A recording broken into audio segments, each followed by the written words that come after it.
Salut mes amis, on va résoudre l'exercice 8 du chapitre vecteur et translation. Pour l'énoncé, soit ABD un triangle. Alors la première question, construire le point C, l'image de point D par la translation de vecteur AB. La deuxième question, construire le point M, l'image de point D par la translation de vecteur BA. La dernière question, c'est de montrer que le point D est le milieu du segment MC. On commence par la première question, c'est-à-dire on va construire le point C, tel que C est l'image du point D par la translation de vecteur AB. Donc cette phrase, le point C est l'image de D par la translation de vecteur AB, nous donne que le vecteur AB, bien ça veut dire que le vecteur AB égale au vecteur DC et que ABCD est un parallélogramme. On va construire le point C tel que ABCD soit un parallélogramme. On commence par la distance AB,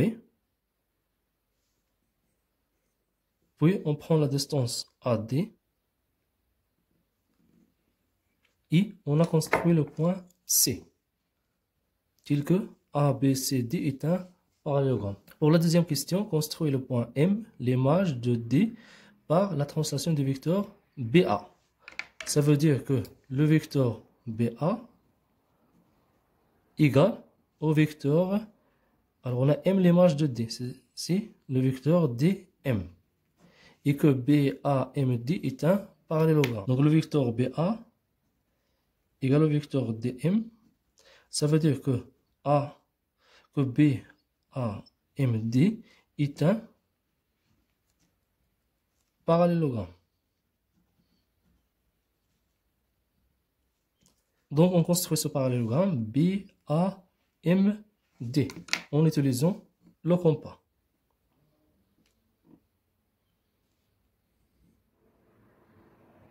Ici, au point A, on a la même distance. Il faut trouver que les points C et D et M sont des points alignés. Donc, on a ici le point M.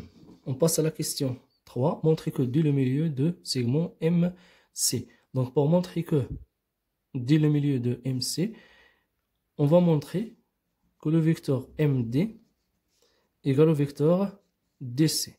Alors, on va montrer que le vecteur MD égale au vecteur DC.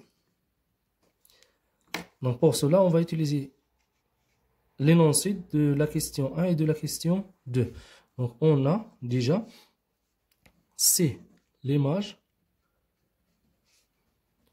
du point D par la translation du vecteur AB. Alors, il nous donne que le vecteur AB égale au vecteur DC. Donc, le premier résultat. Et on a le point M, l'image du point D par la translation